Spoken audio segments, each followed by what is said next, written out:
सभी सम्मानीय पत्रकार मित्रों, नमस्ते, अभिनंदन।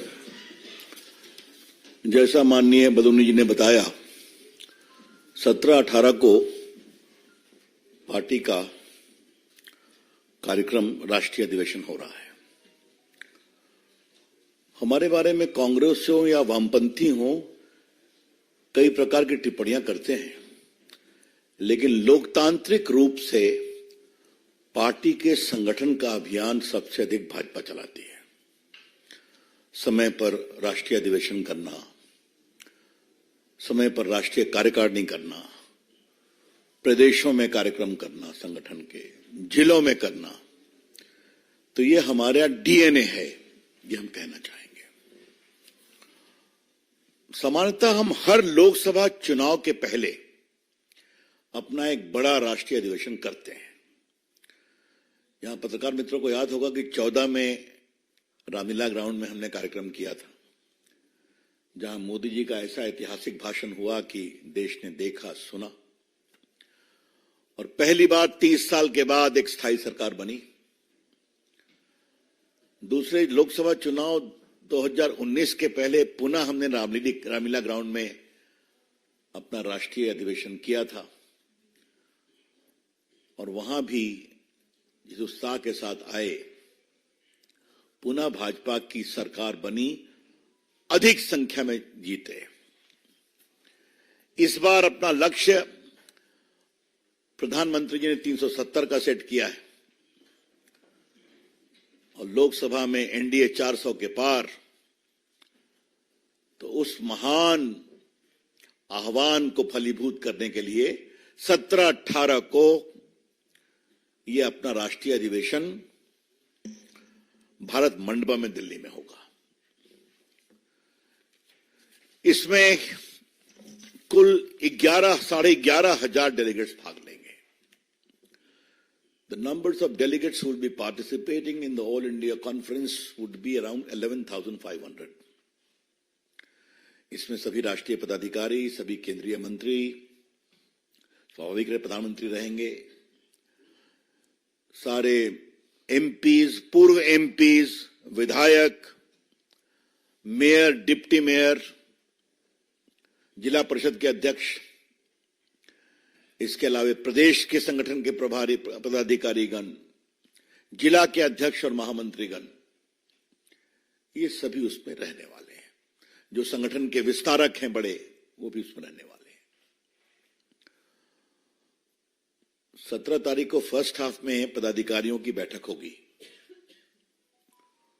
और 3 बजे झंडोत्तोलन होगा, और उसके बाद ये 18 तक ये कार्यक्रम चलेगा। इसमें 2 प्रस्ताव पारित किए जाएंगे। आगामी चुनाव पर विस्तार से चर्चा होगी, विस्तारकों की बैठक होगी अलग से, और विकसित भारत का जो पूरा कॉन्सेप्ट है उसका एक उसमें प्रदर्शनी भी लगेगी, कि देश भर से लोग आएंगे उनको बताने के लिए। माननीय राष्ट्रीय अध्यक्ष जी का उद्घाटन भाषण होगा, माननीय प्रधानमंत्री जी पदाधिकारियों की बैठक में भी रहेंगे, और वो समापन करेंगे। वैसे अनिल जी, हम दोनों अपने व्यक्तिगत अनुभव से कह सकते हैं कि राष्ट्रीय अधिवेशन में प्रधानमंत्री जी का जो कंक्लूडिंग आह्वान होता है वो बहुत प्रेरणादायी होता है, और पूरा देश भर के कार्यकर्ताओं के लिए एक नजीर बनती है उनकी टिप्पणी, उनका भाषण। तो हम सभी बहुत उत्साह के साथ उनके उस भाषण की प्रतीक्षा करेंगे। आज ये बात मैं इसलिए भी कह रहा हूं, और बहुत विनम्रता से कह रहा हूं, और शायद मैं इसमें भी आप लोगों को भी इंक्लूड करना चाहूंगा, कि प्रधानमंत्री का संसद का भाषण होता है, अभी तक दर्जनों भाषण हो चुके हैं। उनके सारे भाषणों को आप भी उतनी ही उत्साह से अपेक्षा करते हैं जितने उत्साह से हम लोग अपेक्षा करते हैं। उसमें इतनी चीजें मिलती हैं समझने के लिए, पार्टी की लाइन के लिए, देश के लिए। तो ये मित्रों कुल कार्यक्रम है, ये बहुत ही प्रभावी कार्यक्रम होगा, और जैसा मैंने बताया 11,500 डेलीगेट्स इसमें आएंगे। तो इसमें चर्चा भी होगी, प्रस्ताव पर भी चर्चा होगी, चुनाव की तैयारियों की चर्चा होगी, सांगठनिक चर्चा होगी। तो जो कहते हैं कॉम्प्रिहेंसिव ऑर्गेनाइजेशनल एजेंडा, वो इसमें होने वाला है। तो हम सभी अपने आने वाले प्रतिनिधियों का बहुत अभिनंदन करते हैं और परसों आप लोग का भी स्वागत है। आप लोग की भी अलग से ब्रीफिंग की व्यवस्था रहेगी, तो वो भी रहेगी। That's all on the 17th and 18th। हम इसके बारे में कोई सवाल देना चाहेंगे?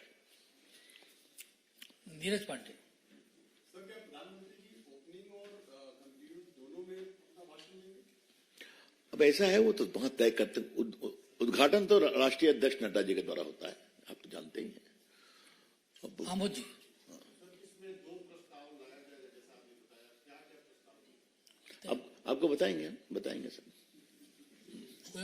रविंदर जी, पहले ये वाला कर ले एक बार, पहले इस बारे में पूछ लेते हैं, फिर उसके बाद सुजीत।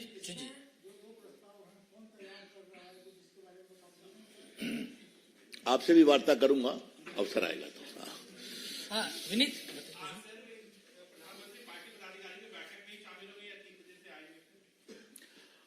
देखिए, पदाधिकारियों की बैठक में भी प्रधानमंत्री आ सकते हैं, ये सब उनके विवेक पर है, ये हम आपसे कहना चाहेंगे। रविकांत, आप पूछना चाह रहे थे? अच्छा, रविंदर जी, आप इसी बारे में? नहीं भाई, अभी नहीं हुआ है। आप लोगों का इसी बारे में पूछे हिमांशु जी।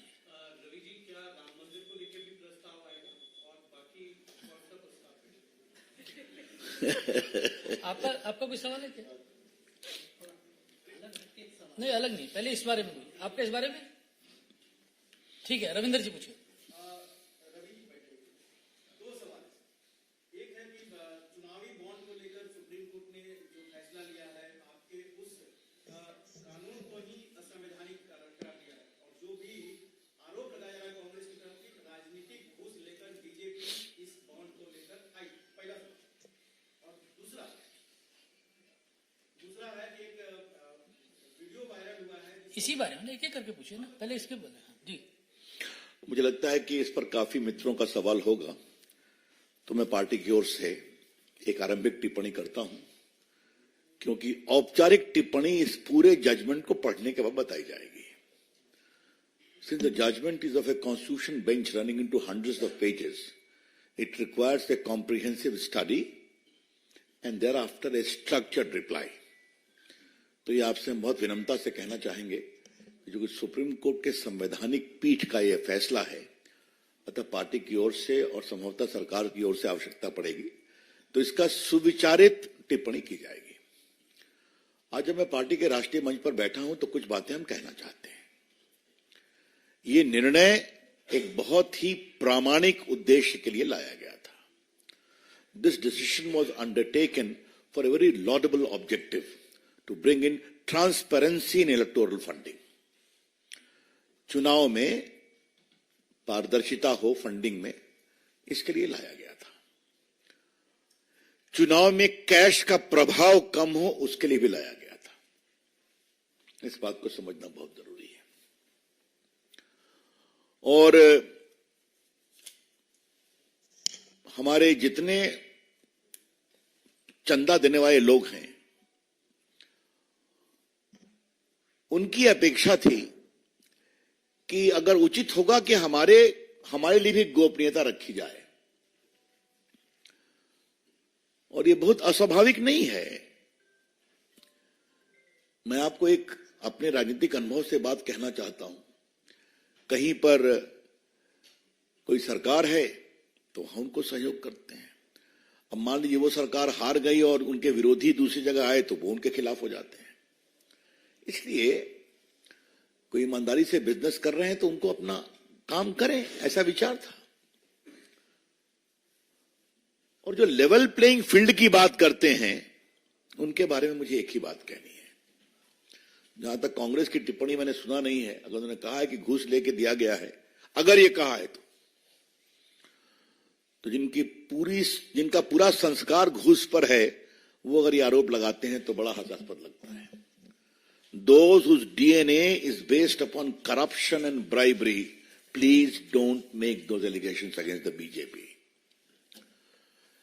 लेकिन जो लेवल प्लेइंग फील्ड की बात करते हैं उसके बारे में मुझे एक ही बात कहनी है, फील्ड लेवल का है या लेवल का नहीं है, ये तो उन्हीं के बारे में तय होगा ना जो फील्ड के अंदर हैं। जो फील्ड के बाहर हैं वो लेवल में है या नहीं है कैसे तय होगा? आप फील्ड में है या नहीं कौन तय करता है? जनता तय करती है। तो अगर देश की जनता ने बहुतों को फील्ड से बाहर कर दिया है, वो लेवल प्लेइंग फील्ड की बात करते हैं, तो और हम क्या बताएं? आप समझते हैं मेरा इशारा किसकी ओर है? बहुत से लोग को चुनाव में एक सीट भी नहीं मिलती है। आपने पुराने बड़े बड़े प्रभाव के क्षेत्रों में, इसलिए वो बात अलग है, छोड़ दीजिए। लेकिन हां, चुनाव में सुधार के लिए ये हमारी मोदी जी की सरकार का एक प्रयास नहीं था। आपको याद होगा वोटर लिस्ट पर आपकी फोटो छपती है, ये भी उस समय हुआ था ना। आज बड़ी संख्या में जो ईवीएम्स लाए गए उससे बूथ कैप्चरिंग बंद हुई है ना। जिस प्रदेश से मैं आता हूं वहां तो जब तक 10-15 लाश नहीं गिरती थी तो चुनाव होता ही नहीं था, और वो अतीत की बात है ना। और भी कई तरीके से चुनाव में सुधार के लिए जितना प्रयास करना है वो काफी किया गया है। ये भी उसी प्रामाणिक प्रयास में चुनाव को पारदर्शी बनाने का प्रयास था। अब माननीय सुप्रीम कोर्ट ने एक फैसला किया है तो हम उनका सम्मान करते हैं। इस फैसले पर क्या बोलना है, जैसे मैंने कहा, निर्णय को पढ़ने के बाद हम बताएंगे। I think I have spoken enough to allay all the questions which may come about. Ravinder ji दूसरा क्या था बताइए? नहीं, एक मिनट, मेरे ख्याल में और मैंने इस पर और कोई सवाल मैं नहीं उम्मीद करता हूं। जितना मुझे बोलना था मैंने बोल दिया, और इससे आगे मैं बोलूंगा भी नहीं। Don't mind. नहीं, इसका हो गया। इसके अलावा कोई और सवाल है तो बताइए, इस पर पूरा जवाब आ गया। मैंने भी, एक मिनट आप वेट करें। हाँ जी, प्रदर्शनकारियों का एक वायरल वीडियो जारी हुआ है जिसमें कहा गया कि राम मंदिर के बाद पीएम मोदी का ग्राफ बहुत ऊंचा हो गया है, उसे नीचा करना, लेकिन हमारे पास बहुत कम समय, कैसे करना है इसको विचार कीजिए। देखिए किसने क्या कहा है इस पर तो कोई हम टिप्पणी नहीं करेंगे। मैंने भी वो वीडियो देखा है, किसी चैनल पर आप लोग चला भी रहे हैं। शाम में वार्ता होने वाली है मंत्रियों की, हमारी शुभकामनाएं वार्ता सफल हो जाए। लेकिन हमारे प्रधानमंत्री का ग्राफ तो ऐसे ही बहुत बड़ा है, आज से नहीं बहुत दिनों से है। वो दुनिया के नेता हैं। अभी क्या हुआ है अबू धाबी में और यूएई में आप देख के आ रहे हैं। अभी क्या हुआ है कि कतर में जो हमारे नेवी के लोग फांसी के फंदे से झूलने वाले थे, कितने सम्मान से वापस आ गए। तो क्या देश और क्या विदेश, प्रधानमंत्री का ग्राफ इसलिए है उनकी ईमानदारी, उनके काम और भारत की 40 करोड़ जनता के आशीर्वाद से। मैं इतना ही कहना चाहूंगा। हाँ, एक मिनट, मैं ये सवाल अपने से कहने वाला था। मैंने आने से पहले अभी देखा संदेश खाली पर ममता जी ने विधानसभा में एक बात कही है,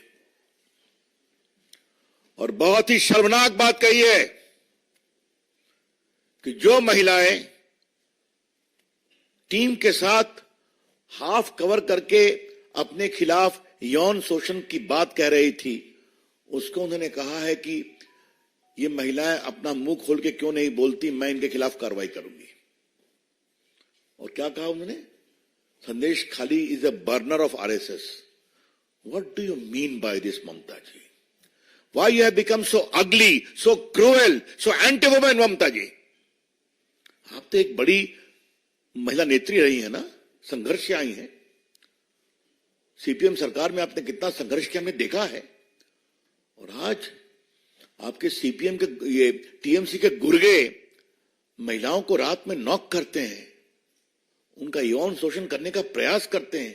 वो खुलकर बोल रही हैं, राज्यपाल जी के सामने गई और आप विधानसभा में बोलती हैं कि आरएसएस का बर्नर है। शेम ऑन यू ममता जी, शर्म करें आप। एक महिला प्रतिष्ठित नेता जो मुख्यमंत्री है ऐसी बात कहेगा। लेकिन दूसरा सवाल आज हमको जरूर उठाना है, यही अगर भाजपा के किसी मुख्यमंत्री के मुंह से निकला होता तो अब तक देश में तूफान खड़ा हो जाता है। क्या राहुल गांधी, क्या वामपंथी, क्या सीपीएम, क्या सीपीआई, क्या मानवाधिकार संगठन, क्या आप लोग, क्षमा करिए, चलना मुश्किल कर देते। अभी सभी खामोश हैं। इसीलिए कहते हैं शेमफुल डबल स्टैंडर्ड्स। तो खैर, इससे वही एक्सपोज होंगे। आज हम बहुत पीड़ित हैं और पार्टी की ओर से ममता जी के इस बिल्कुल शर्मनाक और गैर जिम्मेदाराना वक्तव्य की भर्त्सना करते हैं। नरेश जी, आपका सवाल है? मेरा एक सवाल ये था कि जो समूह बॉर्डर पर किसान आंदोलन चल रहा है, पंजाब सरकार ने कहा है कि वहां पर ड्रोन का इस्तेमाल ना करें पंजाब की धरती पर। ये सभी ढांचे पर अब पंजाब के मुख्यमंत्री क्या क्या करते हैं छोड़ दीजिए ना, वो तो हम टीवी पर देखते ही हैं रोज है। ये बहुत संवेदनशील विषय है, हमारे मंत्रीगण बात कर रहे हैं, छोड़ दीजिए। लेकिन इतना हम जरूर कहना चाहेंगे कि नरेंद्र मोदी जी की सरकार के लिए किसानों के लिए कितने बड़े काम किए हैं, आज हम एक बार राष्ट्रीय मंच से जरूर इसको दोहरा देना चाहेंगे कि 23-24 में जो बजट एलोकेशन किसानों के लिए है वो 5.26 टाइम्स अधिक है 13-14 के बजट में। आज दिसंबर पीएम प्रधानमंत्री किसान सम्मान निधि 2018 में 6,000 रुपया शुरू हुआ, अब तक हमने 11 करोड़ किसानों को 2.81 लाख करोड़ रुपया सीधे उनके अकाउंट में भेजा है। और जहां तक एमएसपी का सवाल है, तो क्या खरीफ, रबी, कमर्शियल क्रॉप, इन सब पर 50% रिटर्न के साथ ये चीज दी जा रही है। और आपको हम जरूर एक बात, खाली 2 आंकड़े देना चाहेंगे। पैडी पर एमएसपी 13-14 में मनमोहन सिंह की सरकार 1310 रुपया था, अभी वो बढ़कर 2,183 रुपये है 23-24 में। वीट, गेहूं, वो 13-14 में 1,400 रुपये था, 23-24 में बढ़कर 2,275 है। और मतलब राइस पर 67% वृद्धि हुई और गेहूं पर 62.5% वृद्धि हुई। बाकी हमने कितना प्रोक्योरमेंट किया, कितना बजट बढ़ाया, ये सारी बातें, कितना फसल क्रॉप इंश्योरेंस में दिया, ये सब छोड़ दीजिए। तो नरेंद्र मोदी जी की सरकार किसानों के विकास के लिए समर्पित है, सदैव कार्य करेगी। और एमएसपी में कांग्रेस की तुलना में, और कांग्रेस के और उनके नेता राहुल गांधी के बहुत सारे बयान गैर जिम्मेदाराना है। अगर खाली हम उनके रिकॉर्ड दिखा दें कि उनके राज्य मंत्री ने, किसी ने कैसे कहा था स्वामीनाथन की रिपोर्ट पर, it is not feasible, it will create havoc for the economy, ये सब आप लोगों के सामने है। Any other question?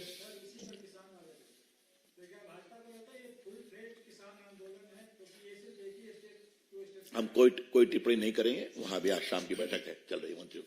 और कोई सवाल?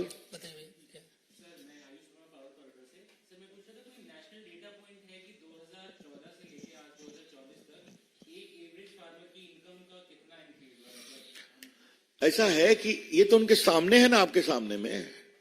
ये सिर्फ फसल की बात नहीं है, उनके एवरेज क्वालिटी ऑफ लाइफ के बाद, खाद्य की सप्लाई की बात, यूक्रेन के युद्ध के बाद भी, इसमें कई चीजें सदन में रखी गई हैं, ये मैं आपसे कहना चाहूंगा। खत्म हुई?